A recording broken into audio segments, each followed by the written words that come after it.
अरे सगळी देवाची लेकरं आहे आणि देव भावाचा भुकेला आहे.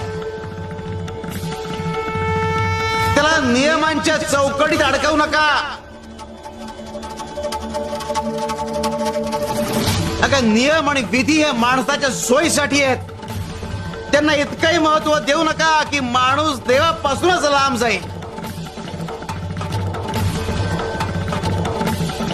अरे देव माणसाच्या हृदयात वसलेला आहे. तो फक्त मंदिरात किंवा मूर्तीमध्ये नाहीये. तो प्रत्येक श्वासात आहे, प्रत्येक देहात आहे, प्रत्येक आत्म्यात आहे. जो देव मानवात आहे त्याचं हृदय दुखावलं की तो देवही दुखावला जातो. देवाच्या कृपेचा वर्षाव होण्यासाठी आपल्याला